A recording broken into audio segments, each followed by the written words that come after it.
The November fog of 1891 had settled upon London with that peculiar density which transforms familiar streets into mysterious pathways, and it was through such a veil that our visitor approached 221B Baker Street on an evening when the gas lamps struggled to pierce the gloom.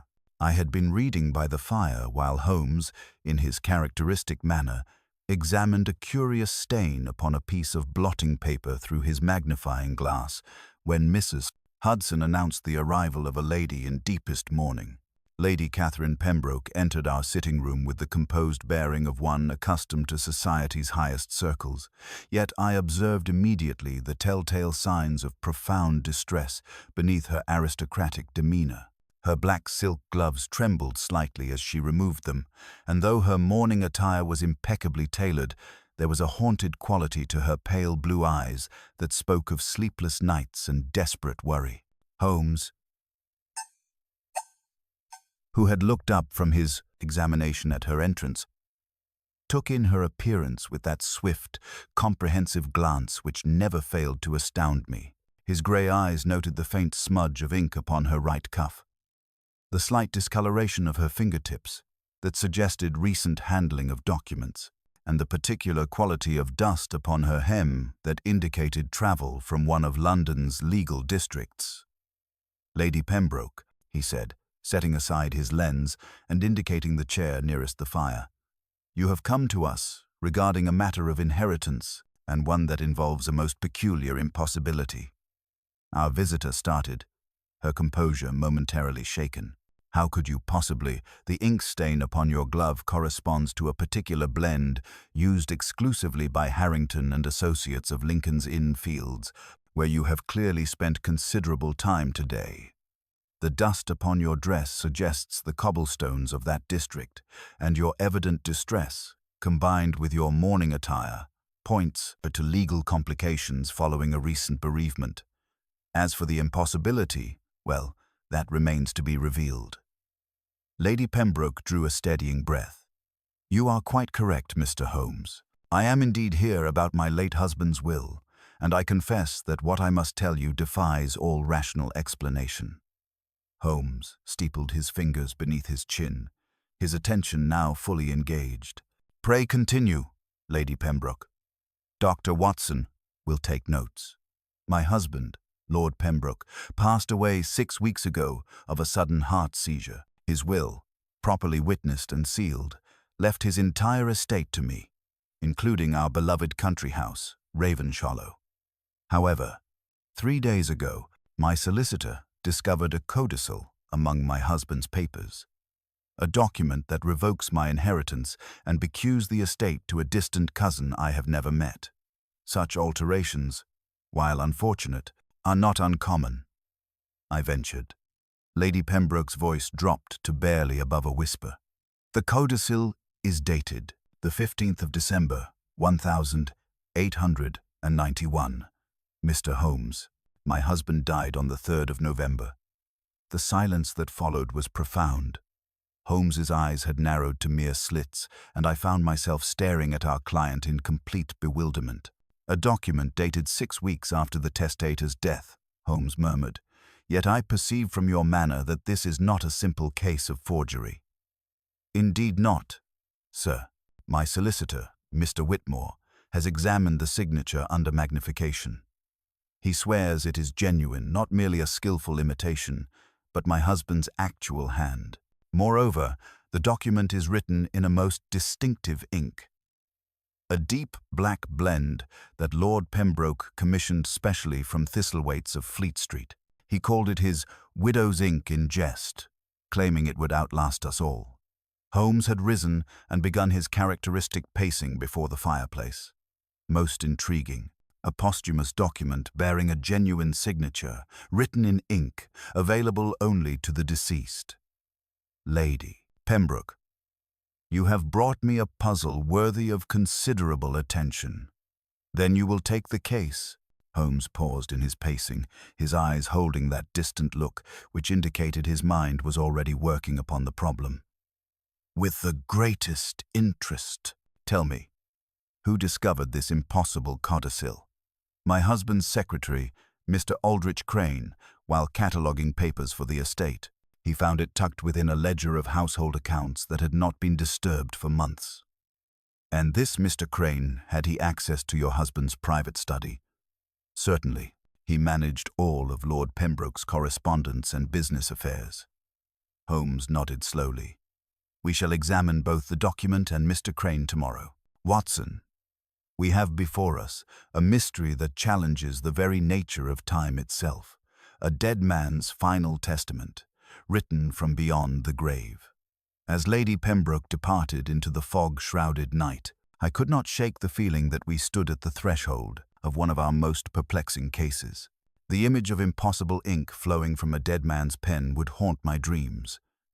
Yet I knew that if anyone could unravel such a paradox, it was the singular mind of Sherlock Holmes.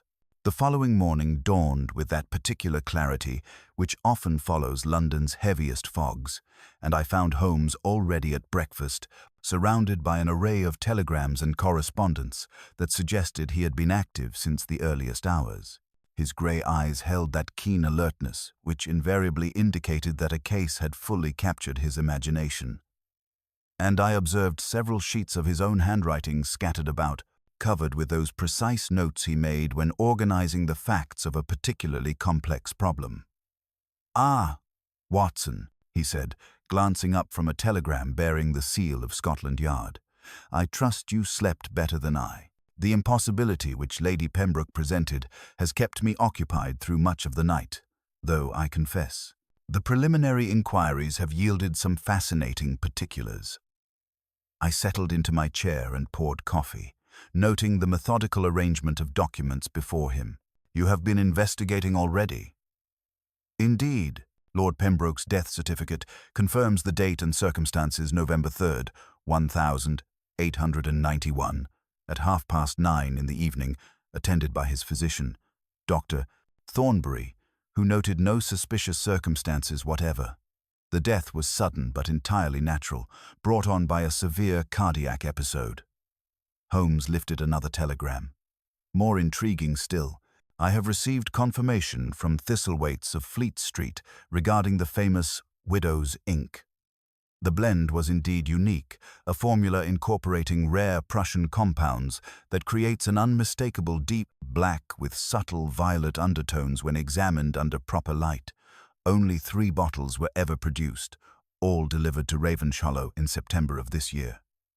Before I could respond to these revelations, Mrs. Hudson announced the arrival of Mr. Whitmore, Lady Pembroke's solicitor. The gentleman who entered possessed that careful, measured bearing characteristic of those who have spent decades navigating the intricate channels of English law. He carried a leather portfolio with the reverence one might accord a sacred relic, and his manner suggested a man profoundly disturbed by circumstances that challenged his professional understanding. "Mr. Holmes, Dr. Watson," he began, his voice betraying considerable agitation despite his efforts at composure. "I must confess that in 30 years of legal practice, I have never encountered anything remotely resembling this situation." He carefully extracted a single sheet of cream-colored paper from his portfolio. "The codicil in question." Holmes examined the document with his magnifying glass, his brow furrowing in that particular manner which indicated intense concentration. I observed over his shoulder, noting the elegant script that flowed across the page in distinctive deep black ink. The handwriting appeared entirely consistent with the samples of Lord Pembroke's correspondence that accompanied it. "The paper presents no anomalies," Holmes observed, his voice taking on that clinical tone he employed when analyzing evidence. "High-quality vellum, consistent with Lord Pembroke's usual stationery. The ink matches perfectly with known samples of his custom blend. Note the subtle violet undertones when held to the light. Tell me, Mr. Whitmore, what precisely does this impossible document stipulate?" The solicitor adjusted his spectacles nervously. "It revokes entirely the provisions made for Lady Pembroke, and instead bequeaths the estate to one Mr. Jasper Pembroke, described as a distant cousin residing in Edinburgh. The language is legally sound, the witnessing appears proper, and the signature." He paused, shaking his head in bewilderment. "Mr. Holmes, I have examined thousands of signatures in my career. This is not a forgery." Holmes set down his glass and fixed the solicitor with that penetrating stare which had unnerved countless witnesses. "You mentioned witnessing. Who are the witnesses to this chronologically impossible document?" "That is perhaps the most disturbing aspect of all," Mr. Whitmore replied, his face growing pale. "The witnesses are listed as Mrs. Eleanor Fairfax, the housekeeper at Ravenshollow, and Mr. Aldrich Crane, Lord Pembroke's secretary, the same Mr. Crane who discovered the document among the household papers." "And you have spoken with Mrs. Fairfax regarding her alleged witnessing of this codicil?" Mr. Whitmore's voice dropped to barely above a whisper. "I attempted to do so yesterday, Mr. Holmes. Mrs. Eleanor Fairfax died of influenza on November 20th, 17 days after Lord Pembroke's death, yet 25 days before the date upon this codicil." The implications of this revelation settled upon our sitting room like a shroud. We now faced not merely a document dated after its author's death, but one allegedly witnessed by a woman who had herself died weeks before its supposed creation. Holmes remained silent for several minutes, his fingers drumming against his chair arm in that precise rhythm which indicated the most intense mental activity. "Mr. Whitmore," he said at length, his voice carrying a note of grim satisfaction, "I should like to examine Lord Pembroke's study at Ravenshollow immediately, and I wish to interview Mr. Crane personally. Can you arrange our visit today?" "Certainly. Though I should warn you that Mr. Crane has been most distressed by these developments. He was genuinely devoted to Lord Pembroke and appears utterly bewildered by the existence of this document." After Mr. Whitmore departed, Holmes stood at our window, gazing down at Baker Street with that distant expression which indicated his mind was working through the labyrinthine complexities of our puzzle. The morning light caught the sharp angles of his profile, and I could almost see the machinery of his remarkable intellect organizing and analyzing each element of this extraordinary case. "Watson," he said suddenly, turning from the window with renewed energy, "we are confronted with a document that violates the fundamental laws of chronology, signed by a dead man, witnessed by another who died before its alleged creation, yet bearing every hallmark of authenticity. The game, as they say, is most decidedly afoot." Within the hour, we were aboard the morning train to Surrey, the mysterious codicil secured in Holmes's travelling case, alongside his investigative instruments. As London's suburbs gave way to rolling countryside, I found myself contemplating the impossible nature of our case, wondering what force could compel ink to flow across paper weeks after the hand that guided it had grown cold and still. The train journey through Surrey's frost-touched countryside provided ample opportunity for contemplation.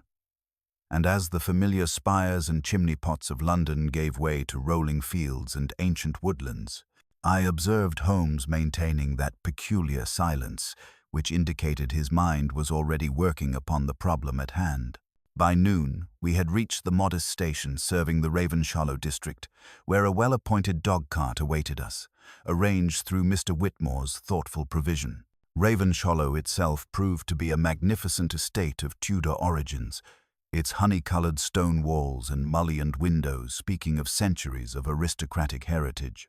The house commanded a sweeping view across formal gardens toward a distant copse of ancient yews, and as our conveyance approached along the elm-lined drive, I noted that peculiar melancholy which seems to settle upon great houses following the death of their master. The very air seemed heavy with unresolved questions, and the November light, filtered through bare branches, cast everything in shades of grey that matched our sombre purpose. Lady Pembroke received us in the entrance hall, her mourning dress stark against the warm stone of the facade. Though she had regained much of her composure since our meeting the previous evening, I detected beneath her surface calm the tension of one who has spent sleepless hours contemplating an impossible situation. She led us immediately through corridors lined with ancestral portraits toward her late husband's study, speaking in measured tones of the household's disruption since the discovery of the mysterious codicil. We were met at the study door by Mr. Aldrich Crane, Lord Pembroke's secretary, whose appearance immediately drew Holmes's penetrating attention. Crane was a man of perhaps 35, possessed of that particular pallor and slightly stooped posture common to those who spend their days hunched over ledgers and correspondence. His dark eyes held an expression of profound distress, and I observed that his fingertips bore the telltale stains of one who handles ink and paper daily. His manner suggested a gentleman fallen upon reduced circumstances, yet there was nothing servile in his bearing, rather the quiet dignity of one who had found purpose in devoted service. "Mr. Holmes, Dr. Watson," he began, his voice carrying an educated accent tinged with genuine anxiety. "Lady Pembroke informed me of your arrival. I confess I have been hoping desperately that someone of your reputation might shed light upon this terrible mystery." Holmes studied the secretary with that comprehensive glance which seemed to catalogue every detail of character and circumstance. "Mr. Crane, you discovered the codicil among Lord Pembroke's papers. Describe precisely the circumstances of that discovery." The study itself was a magnificent room of imposing dimensions, lined floor to ceiling with leather-bound volumes and dominated by a massive mahogany desk positioned to command a view of the estate's formal gardens. The air held that distinctive mixture of leather, tobacco, and old paper which characterizes the sanctum of a scholarly gentleman, yet there was something more, a subtle sense of disturbance, as though the very atmosphere retained the echo of recent upheaval. Holmes moved through the study with that methodical precision which characterized his examination of any scene requiring investigation. His keen eyes took in every detail, the arrangement of papers upon the desk, the precise positioning of the inkwell, the particular quality of light that fell across the writing surface. He paused before the great desk, running his fingers along its polished surface with the reverence one might accord a sacred altar. This desk was clearly Lord Pembroke's preferred location for correspondence, he observed, noting the slight indentations in the leather writing pad and the habitual arrangement of personal effects. Everything suggests regular, methodical use. He lifted a crystal inkwell, examining it closely before replacing it with careful precision. Recently cleaned, yet traces remain. "Lady Pembroke, what were your husband's usual habits regarding correspondence?"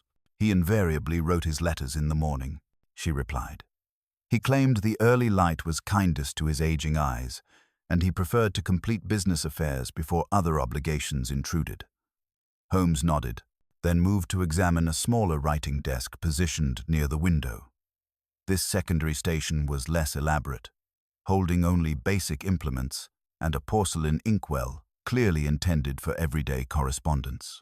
The contrast was striking. The main desk bore all the accoutrements of serious business, while this smaller station suggested casual, perhaps personal, use. "Mr. Crane," Holmes said, his attention now focused upon the secretary with that sudden intensity which I had seen unsettle the steadiest of men. "You mentioned discovering the codicil within a ledger.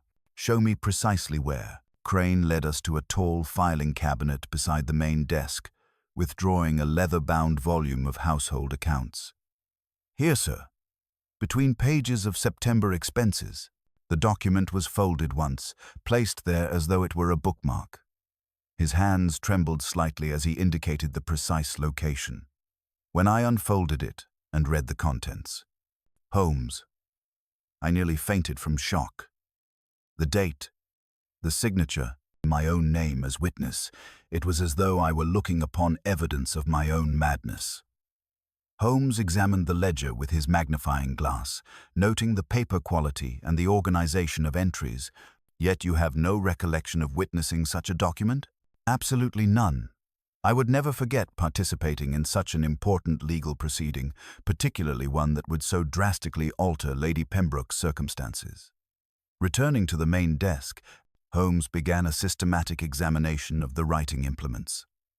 He lifted a gold fountain pen from its holder, unscrewing the barrel to inspect the ink reservoir.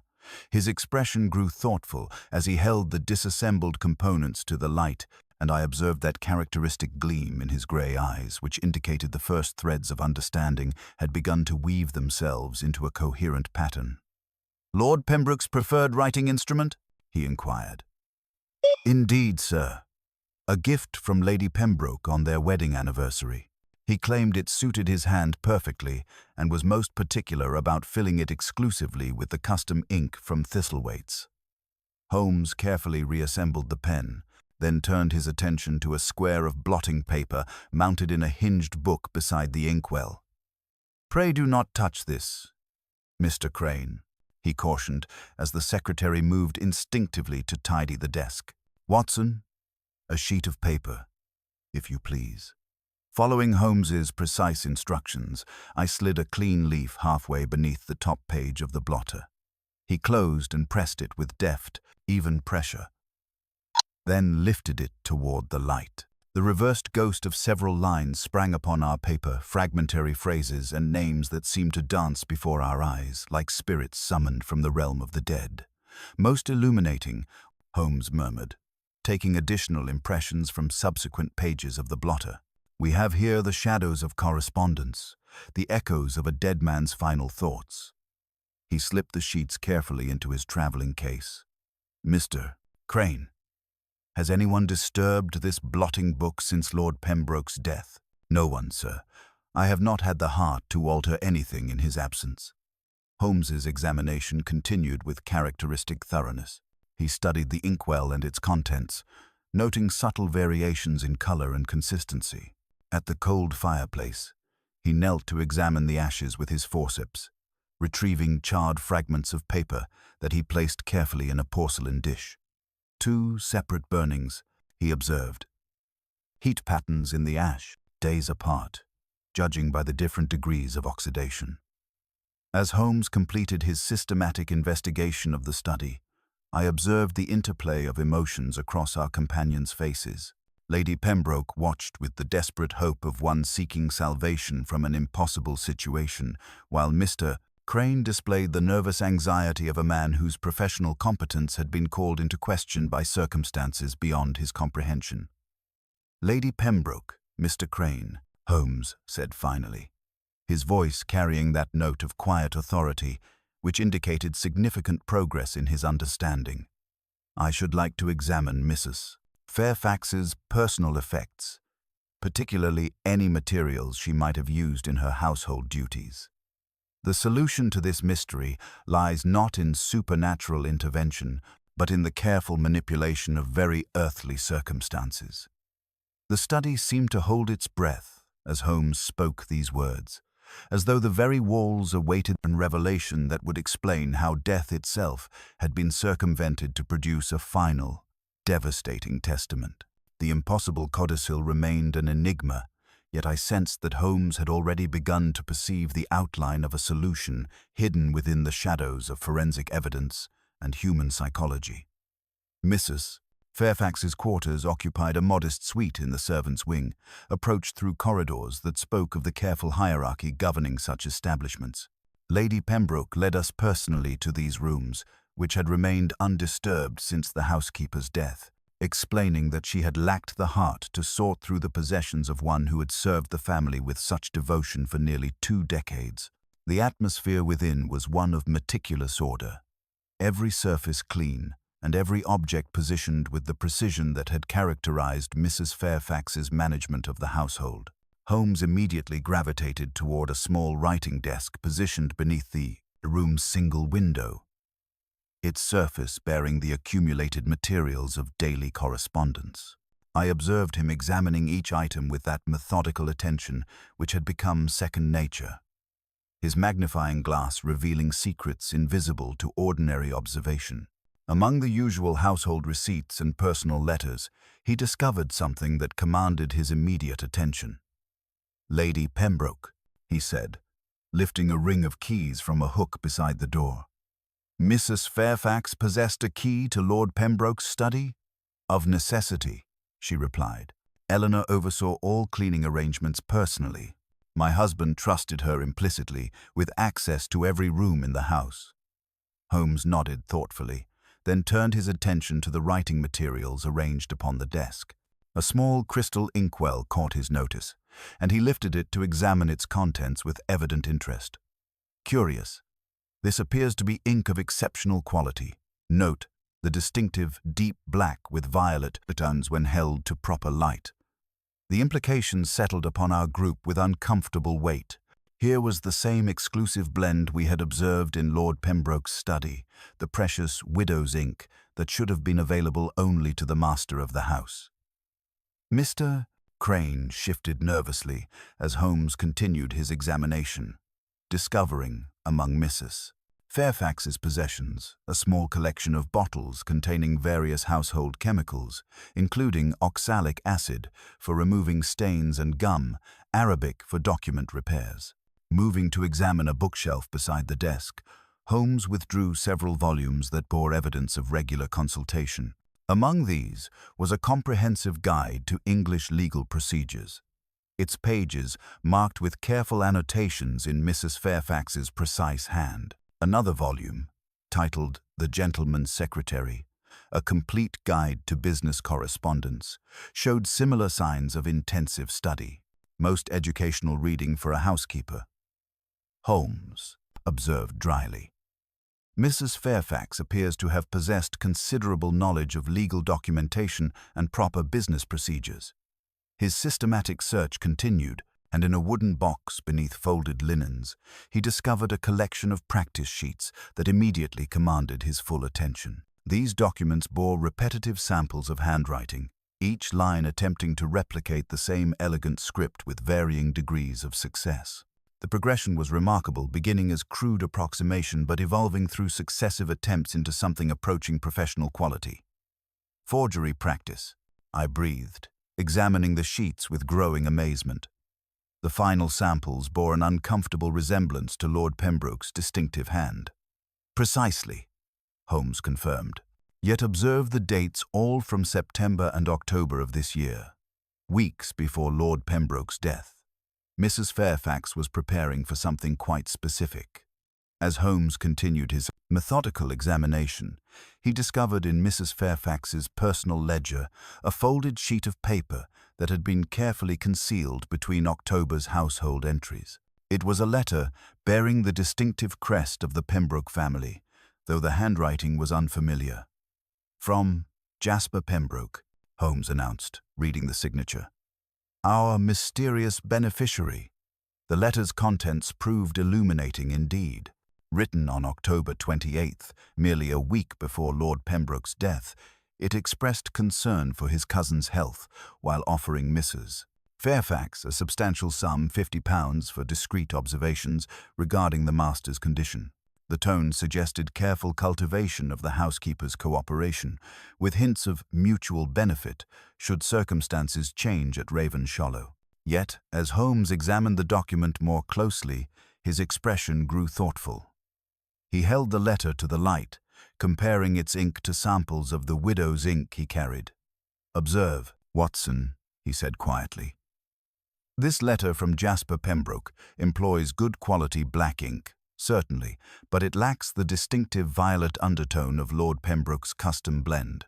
If Jasper Pembroke was orchestrating this entire affair, why would the impossible codicil be written in ink he clearly did not possess?" Before I could fully grasp the implications of this observation, Mrs.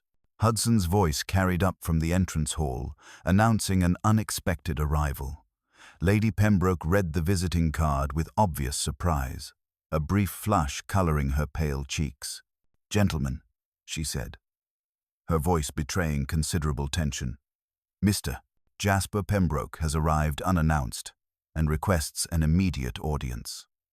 Holmes's eyes brightened with that particular intensity, which preceded a delicate confrontation. "By all means," he said, carefully securing the letter and practice sheets in his traveling case. "Let us hear what the beneficiary of this remarkable codicil has to say, and observe with what composure he sustains the weight of his most unusual inheritance." as we prepared to descend to meet this mysterious figure whose letter had revealed such calculated interest in Lord Pembroke's failing health. I reflected upon the complex web of evidence we had uncovered. Mrs. Fairfax had clearly been preparing for systematic deception, yet Holmes's observation about the ink suggested layers of complexity that challenged our initial assumptions about the case's true architect. We found Mr. Jasper Pembroke awaiting us in the drawing room, a gentleman of perhaps 40 years, whose appearance immediately commanded Holmes's penetrating attention. He possessed the distinctive aquiline features characteristic of the Pembroke lineage, though rendered somewhat coarser by what appeared to be a life of moderate circumstances rather than inherited privilege. His clothing, while well-tailored, bore subtle signs of careful economy, the slight shine at the elbows that spoke of frequent wear, boots recently resoled with evident care, and a watch chain of good quality but modest weight. "Lady Pembroke," he began, rising with elaborate courtesy that struck me as carefully rehearsed. "Please accept my deepest condolences on your tragic loss. I came immediately upon receiving Mr. Whitmore's telegram regarding this extraordinary development." His voice carried the educated accent of Edinburgh's middle classes, confirming his claimed residence, yet something in his manner suggested a performance rather than genuine, spontaneous emotion. Holmes observed this display with characteristic detachment, his grey eyes cataloguing every detail of bearing and appearance with that swift comprehension which never failed to astound me. "Mr. Jasper Pembroke, I presume. I am Sherlock Holmes, and this is Dr. Watson. We are investigating certain irregularities concerning your cousin's estate." The effect was immediate and revealing. Jasper Pembroke's carefully maintained composure flickered momentarily, his eyes darting between Holmes and Lady Pembroke with unmistakable calculation before he recovered his urbane mask. Irregularities? I confess myself quite bewildered by the entire affair. When Mr. Whitmore's communication reached me, I could scarcely credit that dear cousin Edward had remembered me so generously, given our limited correspondence over recent years. Holmes repeated thoughtfully, settling into his chair with that deceptive casualness which preceded his most incisive questioning. "Yet you wrote to Mrs. Fairfax on October 28th, offering her £50 for what you termed discreet observations regarding Lord Pembroke's condition." The accusation hung in the air with the weight of a judicial pronouncement. Jasper Pembroke's face underwent a subtle transformation, the mask of polite concern giving way to something more guarded and calculating. His fingers drummed against his chair arm in a nervous rhythm that betrayed rapid mental recalculation of his position. "I fear there has been some misunderstanding," he said finally, though his voice had lost its previous confidence. "My inquiry was prompted by genuine familial concern. Edward had written to me some months earlier mentioning his declining health, and I merely wished to ensure he was receiving proper care." Holmes withdrew the letter from his traveling case, holding it so the afternoon light illuminated the distinctive script. "Your exact words were discreet observations and mutual benefit, Mr. Pembroke." Such phrasing suggests something rather more calculated than simple family solicitude. As Holmes continued his methodical examination, I observed Jasper Pembroke's hands with growing interest. They were long and well-formed, with the slight callus on the right forefinger that indicated regular writing, yet I detected none of the ink stains or chemical discoloration that might suggest recent involvement with document forgery. His movements remained fluid and confident, quite unlike the nervous tremor I had observed in Mr. Crane's manner. "You mentioned your occupation as a mathematics instructor," Holmes continued, his attention now focused with laser intensity upon our visitor. "Such work requires precision in both calculation and penmanship." "Indeed, Mr. Holmes. I take considerable pride in my draftsmanship. It is essential when instructing young gentlemen in geometric principles." Holmes nodded slowly, then rose to examine the writing materials arranged upon a nearby table. With characteristic thoroughness, he lifted a sheet of blotting paper, holding it to the light with evident interest. Curious. This blotter shows impressions of recent correspondence. Note the distinctive pressure patterns and ink distribution. Moving to the fireplace, Holmes knelt to examine the cold ashes with his magnifying glass, retrieving several fragments of partially burned paper with his forceps. Burnings, he observed, studying the charred remains. Different papers, different inks, and judging by the oxidation patterns, conducted several days apart. The systematic nature of Holmes's investigation was clearly having its effect upon Jasper Pembroke, whose initial composure had given way to barely concealed anxiety. Yet, there was something in his manner that suggested genuine bewilderment rather than the calculated responses of a guilty party attempting to maintain his deception. "Mr. Pembroke," Holmes said suddenly, turning from his examination with that characteristic intensity which indicated a significant development in his understanding. "Your explanations, while plausible, possess a certain rehearsed quality that troubles me. Each answer arrives too readily, too perfectly formed, as though you had anticipated every question and prepared your responses in advance." The observation struck home with visible effect. Jasper Pembroke shifted uncomfortably in his chair, his carefully maintained facade finally beginning to crack under the weight of Holmes's relentless analysis. "I confess, Mr. Holmes, that I have given considerable thought to how this situation might appear to others. When one finds oneself the unexpected beneficiary of a mysterious document, it is natural to consider how one's previous actions might be interpreted." Holmes's smile was thin and entirely without warmth. Indeed. Yet the truly innocent party typically struggles with such explanations, finding it difficult to anticipate suspicion where none was originally intended. Your facility with justification suggests either remarkable prescience or careful preparation. As the afternoon light began to fade through the tall windows, casting long shadows across the elegant drawing room, I found myself contemplating the complex web of evidence and character that surrounded this most unusual case. Jasper Pembroke remained our most obvious suspect, yet Holmes's observations suggested that the truth might lie in more subtle territory than simple greed and forgery. "For the present, Mr. Pembroke, I must ask that you remain available for further questioning," Holmes concluded, his manner indicating that the interview had reached its natural conclusion. "Dr. Watson and I have additional inquiries to pursue, and I suspect that the resolution of this mystery will require examination of evidence beyond what has yet been revealed." As our visitor departed with obvious relief, Holmes turned to me with that expression of grim satisfaction which indicated significant progress in his understanding of the case's true complexity. The departure of Jasper Pembroke left the drawing room heavy with unresolved tension, yet I observed that Holmes's manner had undergone a subtle transformation.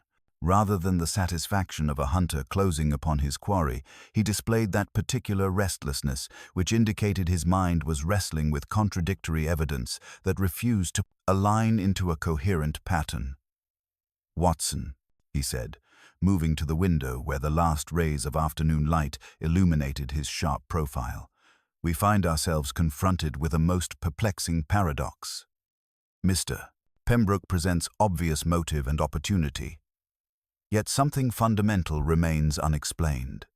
He turned to Lady Pembroke with characteristic directness. "I should like to impose upon your hospitality for the night.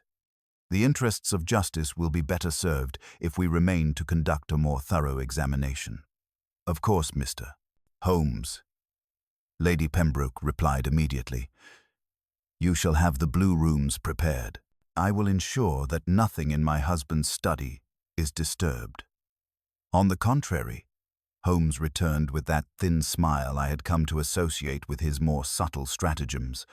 "Leave everything precisely as it stands and see that word of that instruction circulates freely among the household." Once we were alone, Holmes moved with renewed purpose to Lord Pembroke's study. Retrieving the mysterious codicil from his traveling case, He laid it flat upon the mahogany desk, then produced a small, finely crafted microscope from his kit, adjusting its focus with meticulous precision. "Observe, Watson," he invited, gesturing for me to lean closer as he trained the lens upon Lord Pembroke's signature. The hand is unmistakable, the pressure consistent with his known writing habits. The ink possesses the distinctive violet undertone of the Thistlethwaite blend. He shifted the microscope to examine the date and body text. Yet, look closer, not at the hue, but at the texture of the ink, particularly where the pen strokes cross. I peered through the eyepiece, noting the precise fibers of the paper and the flow of the ink. At first, everything appeared uniform, but as Holmes adjusted the focus, subtle differences became apparent. Where the signature was crisp and clean with sharp, well-defined edges, the date and portions of the body text showed minute feathering, a slight bleeding into the paper's fibers. "Two separate applications of what appears to be the same ink," Holmes murmured, his voice carrying the satisfaction of significant discovery. The signature was applied with a pen, freshly charged with genuine widow's ink and allowed to dry unimpeded. The date and body text, however, show signs of having been written under different conditions, perhaps with slightly diluted ink or applied to prepared paper. The implications struck me with stunning force. Then the signature was genuine, but the rest was added later. Precisely, a genuine signature, extracted from another document and incorporated into this impossible codicil.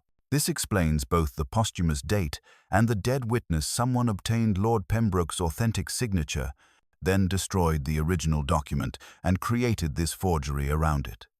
Before I could fully absorb this revelation, Mr. Crane appeared at the study door, bearing a silver tray, laden with correspondence. His manner had changed subtly since our earlier interview, displaying a new determination that suggested internal resolution. "Forgive the interruption," he said, his voice carrying unprecedented urgency, "but I have been conducting my own examination of Lord Pembroke's papers. I believe I have found something of considerable significance. These letters arrived during the final weeks of Lord Pembroke's life. At the time, I processed them as routine business matters, but upon closer examination, I have observed certain irregularities." Holmes examined the documents with immediate interest. "From various solicitors and business associates," he observed, noting the different letterheads, all requesting clarification regarding specific provisions in Lord Pembroke's will. "Precisely, Mr. Holmes. Yet we had received no previous communications that would have prompted such inquiries.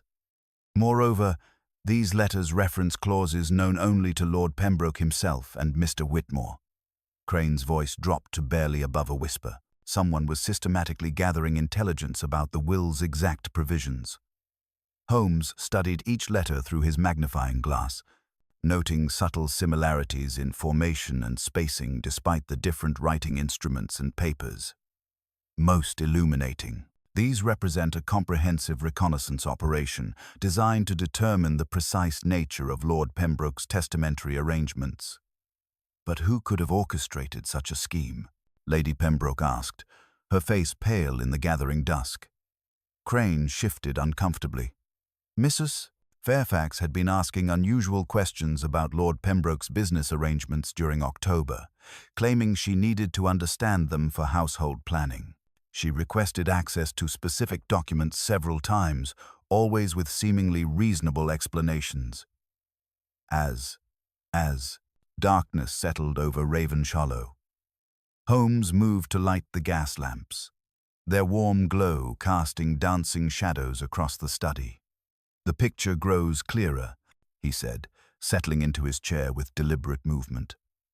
Mrs. Fairfax systematically gathered information, practiced signature forgery, and maintained correspondence with Jasper Pembroke. Yet one crucial element remains.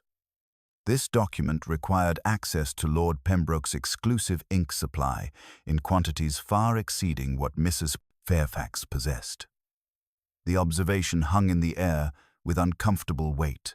Holmes carefully returned the codicil to his case, but I detected that gleam in his grey eyes, which indicated significant conclusions were forming, though he chose to keep them to himself.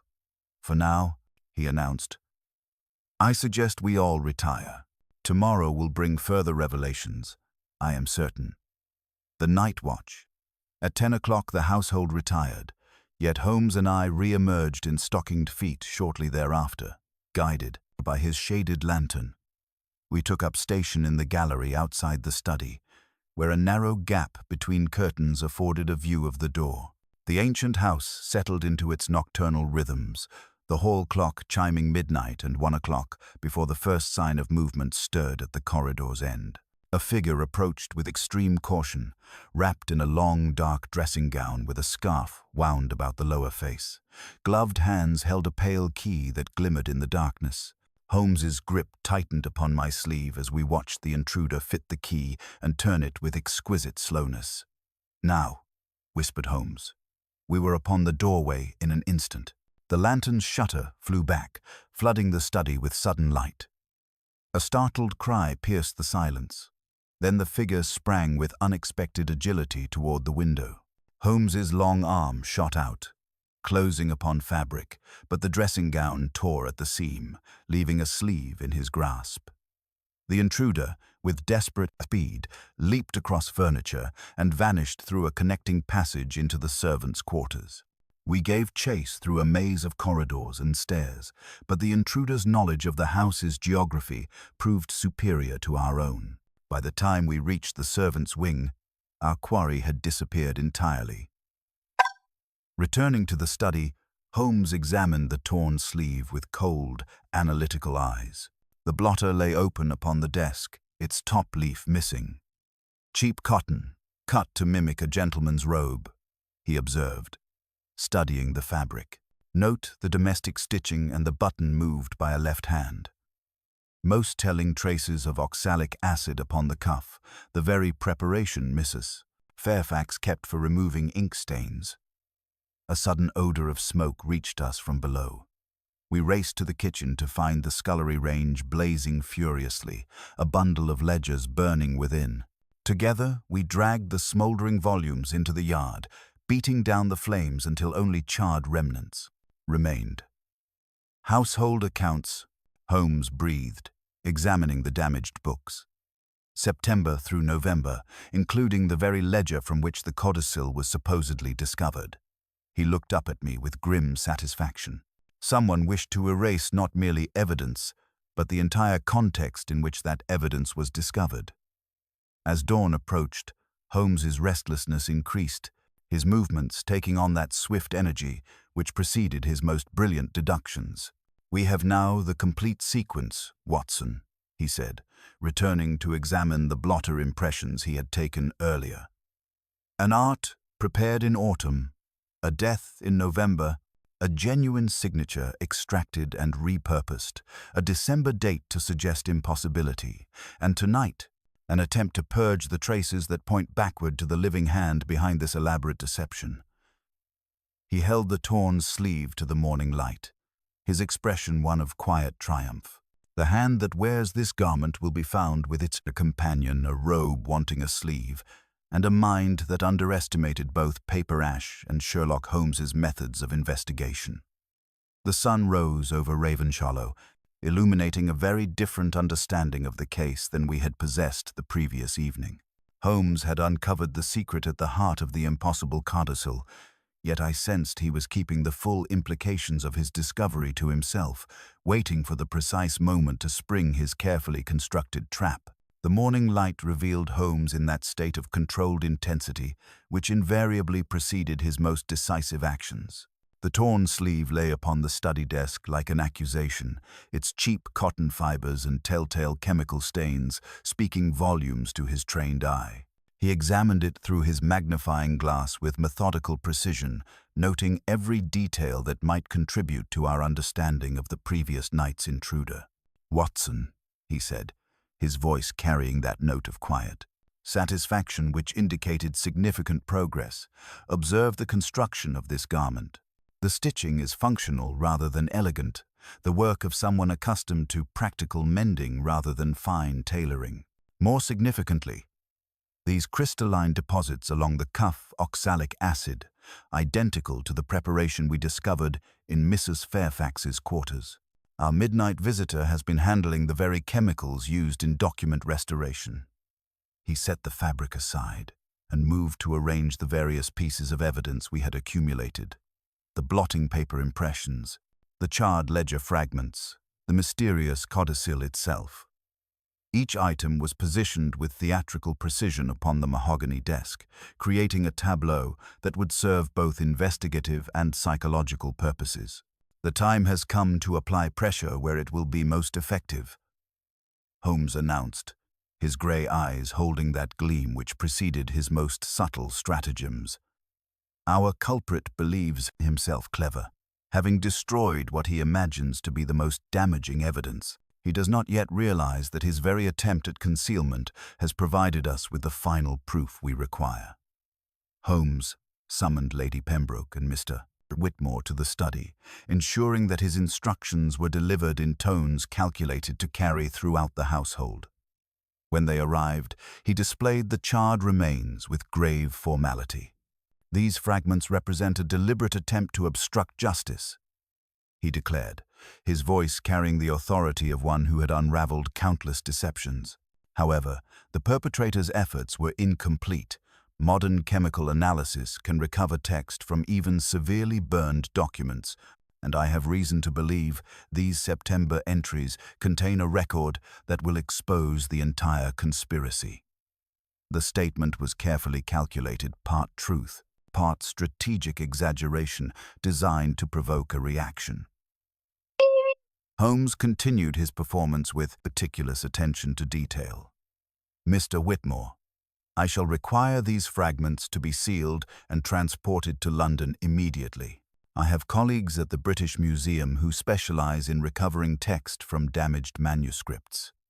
Lady Pembroke, I must ask you to secure all remaining financial documents in your strongest safe. Our adversary, knowing his first attempt at destruction was interrupted, may well try again.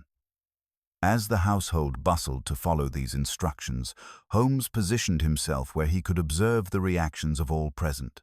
Mr. Crane, who had appeared at the study door during these arrangements, displayed a controlled composure that did not entirely conceal the tension beneath. His left hand, I noticed, bore faint stains that darkened when exposed to the morning light, chemical traces that matched the residue on the torn sleeve. Mr. Crane, Holmes said with deceptive casualness, your assistance in cataloguing the undamaged papers would be invaluable. Your intimate knowledge of Lord Pembroke's filing system makes you indispensable to this process. The secretary's response was immediate and telling. His carefully maintained facade flickered momentarily, revealing something akin to panic before professional composure reasserted itself. Of course, Mr. Holmes. I am entirely at your service. Holmes nodded with apparent satisfaction, then turned to address the assembled group. I believe our investigation has reached its crucial phase. The technical analysis of the codicil has revealed that while the signature is genuine, it was extracted from another document through a sophisticated chemical process. The perpetrator possessed not only detailed knowledge of Lord Pembroke's habits, but also access to specialized materials and techniques. He lifted the mysterious codicil, holding it to the light so that the distinctive violet undertones of the widow's ink became visible. The December date was chosen deliberately to create an apparent impossibility, a chronological paradox that would distract attention from the document's true nature. Few would consider that a posthumous document might contain genuine elements extracted from legitimate sources. Moving to examine the inkwell upon the desk, Holmes continued his methodical exposition. Microscopic analysis reveals the crucial difference between the signature and the body text. The signature shows the clean, sharp characteristics of ink applied to fresh paper, while the remaining text displays subtle signs of having been written on chemically prepared surfaces. The silence that followed was profound, broken only by the distant sounds of household activity. Holmes allowed the weight of his revelations to settle before delivering his final, devastating observation. The midnight intruder who attempted to destroy the remaining evidence provided the ultimate confirmation. Someone with intimate knowledge of the house's layout, access to keys, and desperate concern about records that might reveal the true timeline of events. The torn sleeve bears traces of the same chemicals found in Mrs. Fairfax's quarters, while the manner of entry suggests familiarity with the household security arrangements. As Holmes spoke, I observed Mr. Crane's increasing agitation. His hands trembled slightly as he gripped the arms of his chair, and perspiration beaded upon his brow despite the room's moderate temperature. The cumulative weight of evidence was clearly having its intended effect. The true genius of this scheme, Holmes concluded, his penetrating gaze sweeping over each member of our small assembly, lay not in its supernatural impossibility, but in its psychological misdirection. By creating an apparently impossible document, the perpetrator sought to focus attention on the chronological paradox rather than the sophisticated criminal methodology that made such a deception feasible. The study fell silent as Holmes completed his exposition, the morning light casting long shadows across the assembled group. Yet I sensed that he was building toward a final, decisive revelation that would expose not merely the method, but the identity of the mastermind behind this elaborate deception. The trap had been carefully set, and now we waited to see who would be compelled to walk into it. Holmes moved to the window, gazing out at the frost-touched gardens with that distant expression which indicated his mind was organizing the final elements of his case. "The evidence points inexorably toward one conclusion," he said quietly, his voice carrying across the silent room like a judicial pronouncement. "The question that remains is whether the guilty party will have the wisdom to confess voluntarily, or whether we must proceed with the more unpleasant formalities of official accusation." The hours preceding dinner at Ravenshallow were thick with anticipation, the entire household seeming to hold its breath as Holmes set his plan in motion. Holmes, ever the strategist, had arranged for a parcel ostensibly from the British Museum's Chemical Restoration Department to arrive by the afternoon train, its arrival and contents discussed openly enough to ensure every corridor buzzed with speculation. With impeccable gravity, he announced the parcel contained recoverable evidence from the burned ledgers to be secured in the study safe, and made a show of locking it away then, with a feigned slip of the hand, left the key conspicuously on the mantel. Holmes's ruse was as much psychological as physical. He privately confided to me, "The surest way to catch a moth, Watson, is to light a candle and make a show of hiding it." The bait was set. As dusk fell, Holmes quietly led me behind the velvet curtains flanking the study window. There, he pointed out a thin black thread strung low across the threshold, and a second, finer line rigged within the fireplace, grate to a tin of powdered lamp-black silent alarms, and unmistakable markers. "A bell to alert, a dust to mark," he whispered, eyes glinting in the lamplight. The house settled into a hush as dinner began. The minutes ticked by, the hall clock chiming the quarter. Then, with barely a whisper, the study door eased open. A figure, clad now in sober black rather than the earlier dressing gown, moved with practiced caution. A gloved hand reached for the key on the mantel. The ankle thread quivered. Holmes was upon him in a blur, the ebony rod descending with precise force. The intruder, Aldrich Crane, staggered, triggering the lamp-black trap and leaving his collar and face darkened.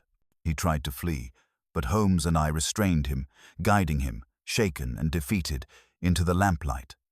Holmes addressed the room as Lady Pembroke, Mr. Whitmore, and Jasper Pembroke arrived at the commotion. "You will observe the lamp-black proof of entry, the disturbed thread, the safe key upon the hearth, and the sore wrist. Mr. Crane, you have been cornered by your own cleverness." Crane, trembling, could no longer maintain his mask. As the others looked on in shock, Holmes laid the evidence before him, the torn sleeve, stained with oxalic acid, the same chemical kept in Mrs. Fairfax's room for document restoration. The practice sheets in Mrs. Fairfax's hand, showing her progression in forging Lord Pembroke's signature, the mysterious codicil, whose signature was genuine but body text and date betrayed by their feathered ink and chemical preparation. Holmes's exposition was precise. The codicil's signature was genuine, extracted from another document using oxalic acid or gum arabic, then transferred and surrounded by new text on prepared vellum. The distinctive widow's ink could only have been sourced from Lord Pembroke's own supply. The body text was written later. The December date, a deliberate impossibility, a misdirection to focus suspicion on the supernatural, not the forgery.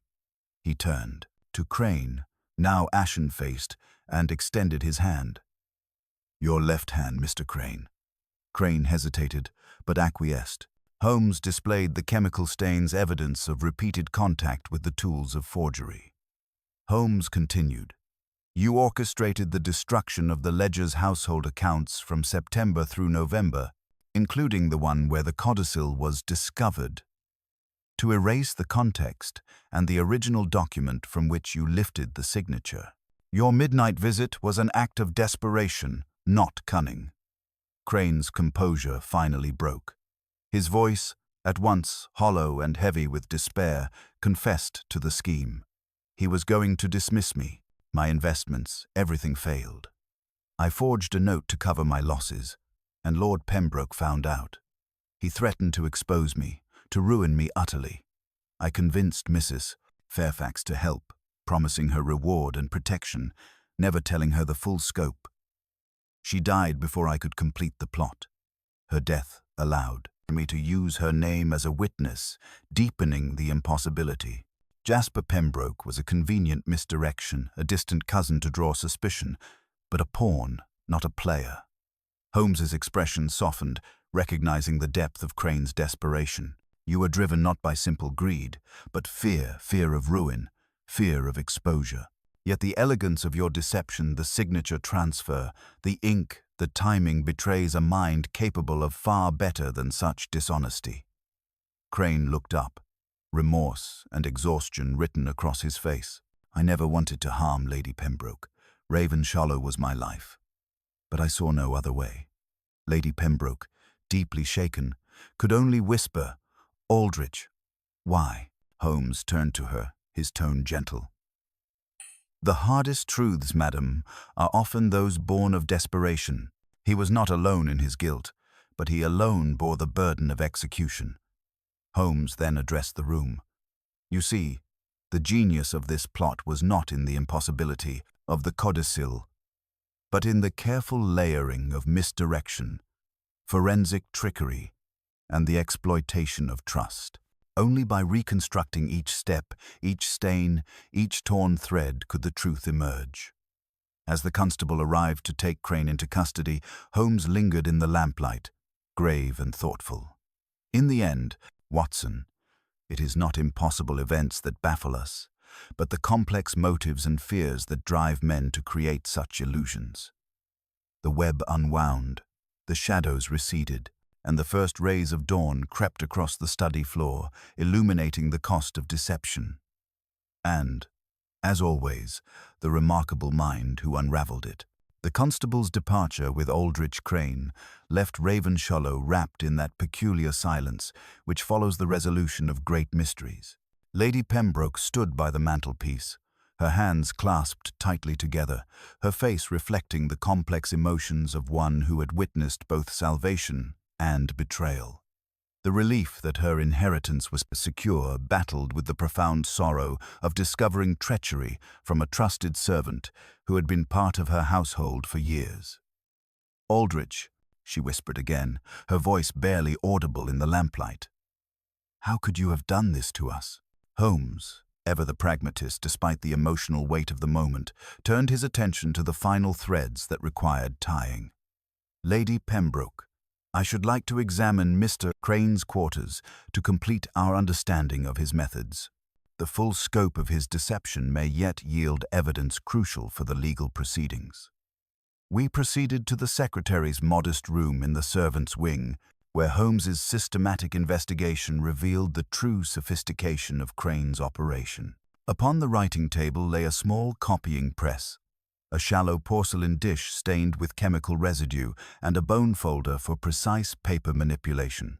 In the drawer, Holmes discovered 2 vials, oxalic acid and thickened gum arabic, alongside a square of translucent gelatin, slightly darkened in its center with the ghost impression of elegant penwork. "Most illuminating," Holmes murmured, lifting the gelatin sheet with his forceps and holding it to the light. An experimental transfer medium. He attempted both chemical washing and physical impression techniques before settling upon his final method. Beneath a false bottom, in the same drawer, Holmes uncovered a narrow ledger of subscription lists, the kind circulated by charitable societies seeking patrons' endorsements. Several leaves had been neatly excised along the lower margins, leaving only the stumps of what had once been complete signatures. One surviving page, headed Michaelmas Disbursements, bore at its severed edge the distinctive looping tail of a capital P. "Here, Watson," Holmes said with quiet satisfaction. The parent document. Lord Pembroke, being generous with charitable causes, signed dozens of these circulars throughout the year. Crane removed a signature from one, treated it with chemical solvents to lift it cleanly, then transferred it to his prepared vellum, using the gelatin as a stabilizing medium while he wrote the fraudulent text around it. Upon the washstand lay additional evidence, a darkened scrap of blotting linen and a shallow saucer bearing faint violet-black stains. Holmes examined these remnants with his magnifying glass, noting the distinctive undertones that confirmed his theory.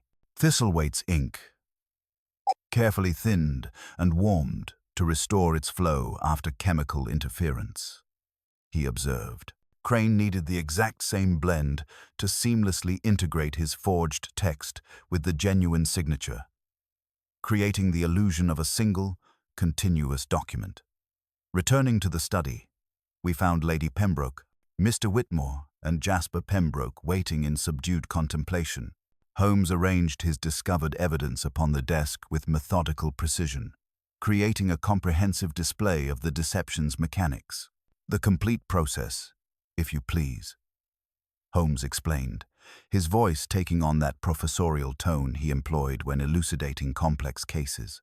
Crane harvested genuine signatures from charitable subscription lists, using chemical solvents to lift the ink cleanly from the original paper.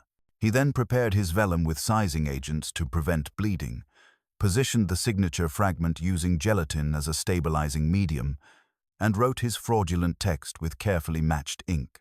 The December date was chosen deliberately to create an apparent impossibility, directing attention away from the sophisticated chemistry involved. Whitmore adjusted his spectacles, his professional mind struggling to comprehend such elaborate deception. He murmured, "To think that such sophisticated forgery was conducted under our very noses." Jasper Pembroke, clearly relieved to be free of suspicion, yet visibly disappointed by the collapse of his unexpected inheritance prospects, offered a formal apology to Lady Pembroke. "I withdraw any claim to the estate immediately," he declared with what dignity he could muster. "My correspondence with Mrs. Fairfax was contemptible, though I played no part in the actual fraud." Holmes nodded with characteristic detachment. "Your role was that of an unwitting decoy, Mr. Pembroke. Crane exploited your opportunistic inquiries to create additional misdirection, ensuring that suspicion would fall upon an obvious external beneficiary rather than an internal conspirator." As the morning light strengthened through the tall windows, Holmes moved to gaze across the frost-touched gardens with that distant expression, which indicated his mind was already organizing the case's final elements. "It is curious, Watson," he mused, "how often the most elaborate deceptions spring from the simplest human failings. Fear, desperation, and misplaced loyalty. These are the true architects of grand illusions. The remainder, impossible codicil, was merely the stage upon which a desperate man enacted his tragic final performance." Lady Pembroke found her voice at last. "Mr. Holmes, Dr.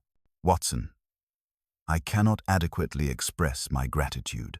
You have restored not merely my inheritance, but my faith in rational explanation over supernatural impossibility." Holmes bowed slightly, acknowledging her thanks with characteristic reserve. Truth, however painful in its revelation, is always preferable to the confusion of falsehood. Lady Pembroke. It permits resolution and, in time, healing. The case of the widow's ink had reached its conclusion, another testament to Holmes's remarkable ability to perceive rational truth beneath the most elaborate supernatural facades. As we prepared for our return to London, I reflected upon the complex web of human motivation that had created this extraordinary mystery and the singular genius that had unraveled it with such methodical precision. The dawn following Crane's arrest brought a somber clarity to Ravenshollow. The morning light, revealing a household forever changed by the revelation of such elaborate betrayal. Lady Pembroke, though visibly shaken by the discovery that a trusted servant had orchestrated such sophisticated deception, displayed the resilience that had sustained her through her recent bereavement. She stood in the entrance hall as the constable's carriage disappeared down the elm-lined drive, her black mourning dress stark against the honey-colored stone, yet her bearing spoke of quiet determination rather than defeat. Holmes observed her composure with characteristic detachment, noting how adversity often revealed the true strength of character. "Lady Pembroke," he said with unaccustomed gentleness, "the betrayal of trust is perhaps more painful than the threat to your inheritance. Yet you have emerged from this ordeal with both your estate and your dignity intact." Mr. Whitmore, his professional composure restored now that the mystery had been resolved through rational means rather than supernatural impossibility, began immediately to outline the legal procedures necessary to formally nullify the fraudulent codicil. "The evidence you have gathered, Mr. Holmes, provides an unassailable foundation for our petition to the probate court. The chemical analysis, the torn fabric, the practice sheets, no magistrate could sustain such obvious forgery in the face of such comprehensive proof." As we prepared for our departure, Holmes conducted one final examination of Lord Pembroke's study, his keen eyes noting details that had acquired new significance in light of our discoveries. The arrangement of writing materials, the positioning of the blotting paper, the subtle signs of disturbance that had initially seemed insignificant, all now formed part of a coherent narrative of systematic deception conducted over months of careful preparation. The return journey to London provided ample opportunity for reflection as the Surrey countryside rolled past our compartment windows.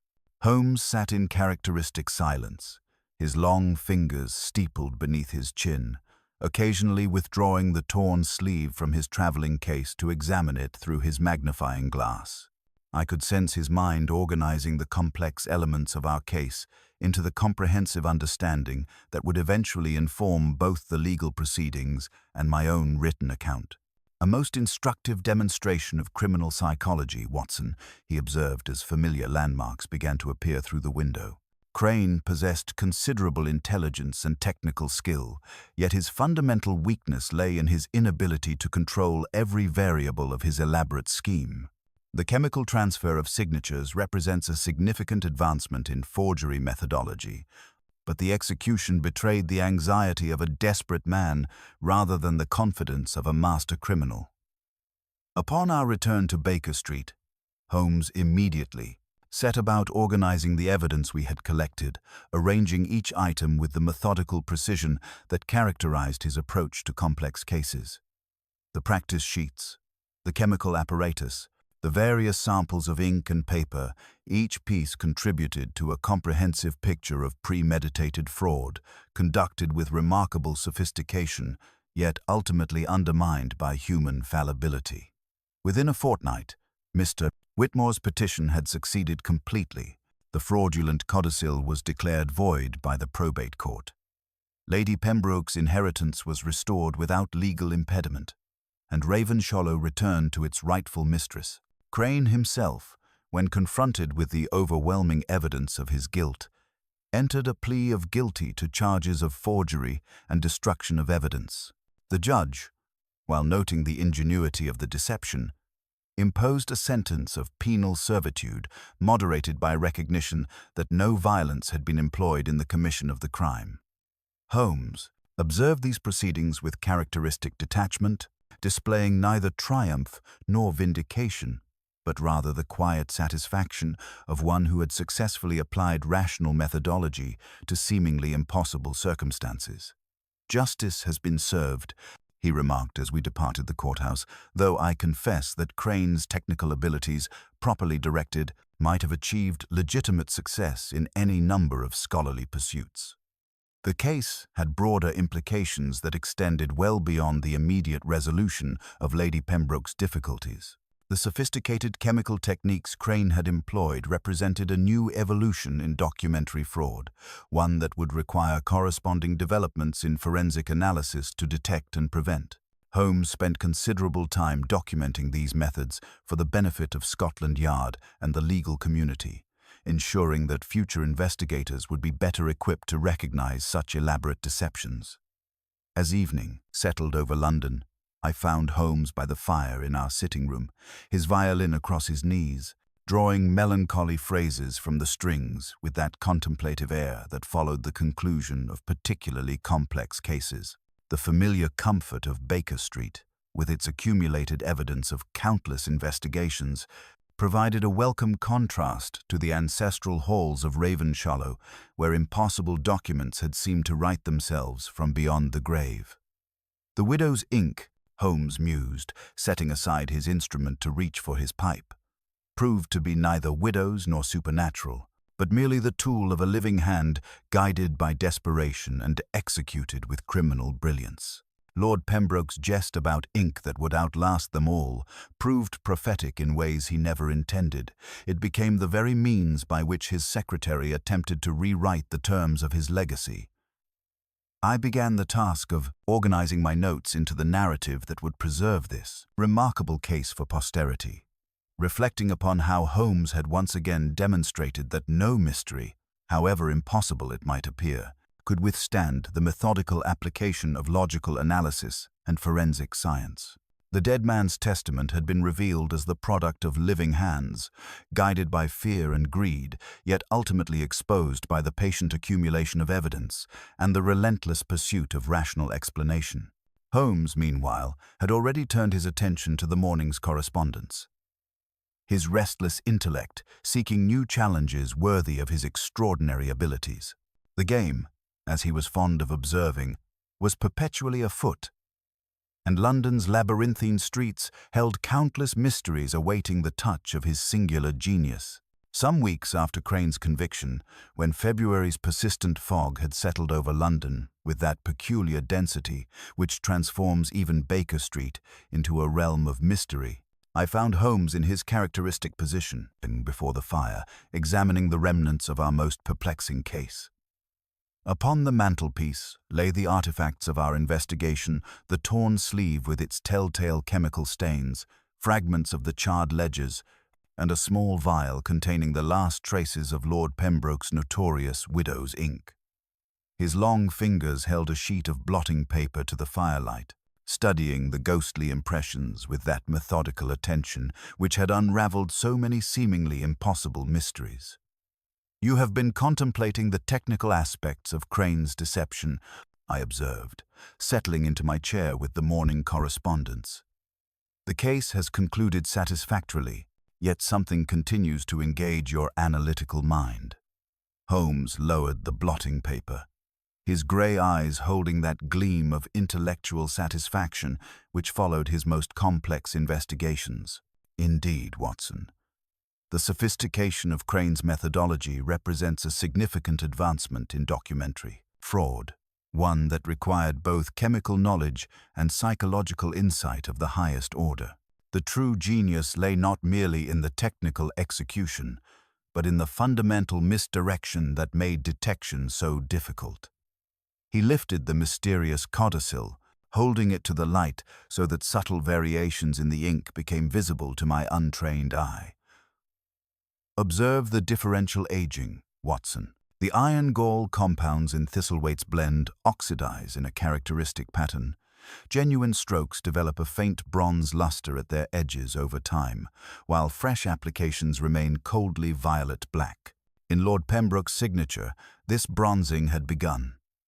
In the fraudulent text surrounding it, it had not. The temporal difference was measurable to one who knew what to seek.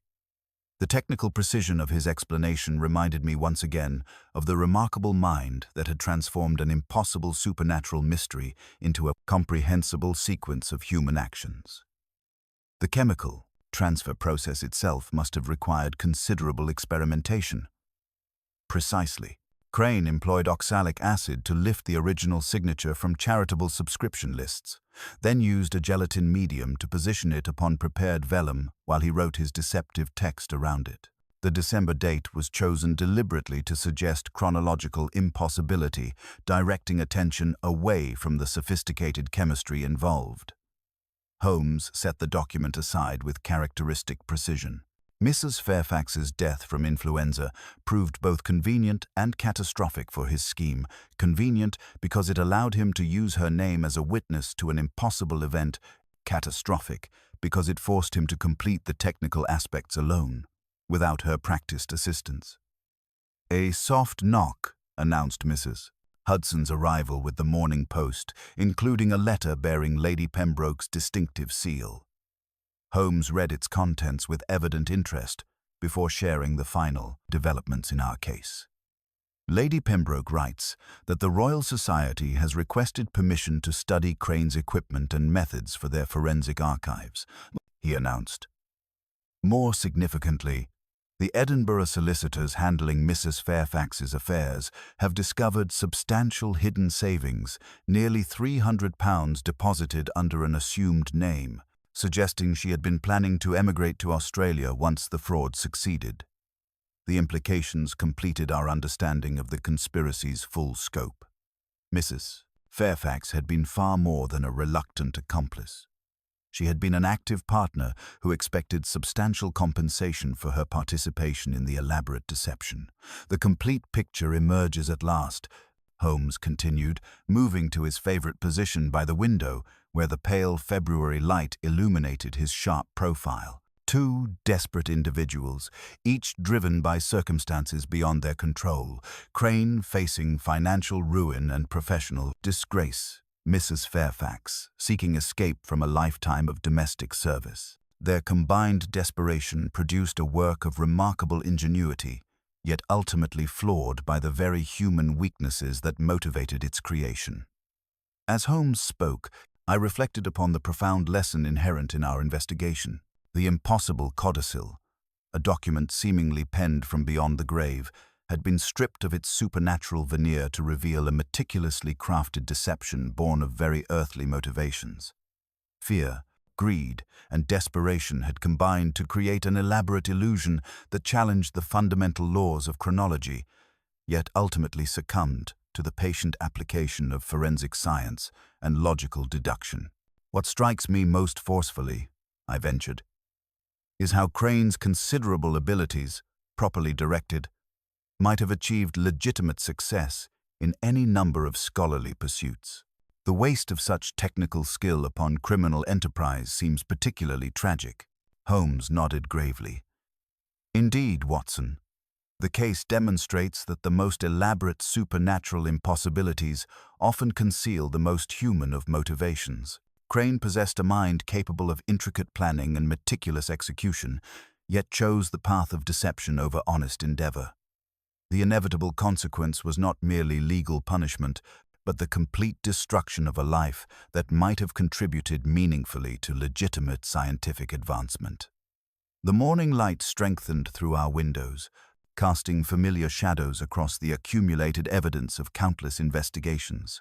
Holmes had already begun organizing his notes on chemical document analysis, preparing a comprehensive monograph that would assist future investigators in detecting similar sophisticated frauds. I have forwarded detailed observations to Scotland Yard regarding the detection of transferred signatures and the significance of differential ink aging, he said, gathering the various specimens with characteristic precision. If our colleagues can be taught to recognize these subtle indicators, we may prevent future attempts at such elaborate deception. Mrs. Hudson's voice carried up from below, announcing the arrival of a new client whose urgent manner suggested another mystery worthy of our attention. Holmes's eyes brightened with that familiar gleam of intellectual anticipation, his restless mind already turning toward fresh challenges. "Another puzzle awaits, Watson," he said, reaching for his coat with renewed energy. "A gentleman from Sussex, judging by the distinctive chalk dust upon his boots, bearing what appears to be a most intriguing problem involving vanished pearls and a bride who disappeared from her own wedding ceremony." As we prepared to receive this new client, I cast a final glance at the mantelpiece where the remnants of the widow's ink case caught the morning light without mystery. The impossible codicil had been revealed as the product of very possible human ingenuity, guided by desperation, and ultimately defeated by the methodical pursuit of rational explanation. Holmes paused at the door, his expression reflecting that philosophical depth which occasionally surfaced beneath his analytical exterior. The dead man's ink told its story truthfully in the end. Watson, not of posthumous writing, but of living hands that sought to rewrite the very terms of justice itself. Truth, however complex its revelation, always proves more fascinating than the most elaborate fiction. The game, as Holmes was fond of observing, remained perpetually afoot, and London's labyrinthine streets held countless secrets awaiting the touch of his singular genius. The case of the widow's ink had concluded with the satisfying completeness that marked his finest investigations, yet it served primarily as preparation for the next impossible mystery that would challenge the boundaries of human understanding and yield, inevitably, to the relentless application of logic, observation, and scientific method.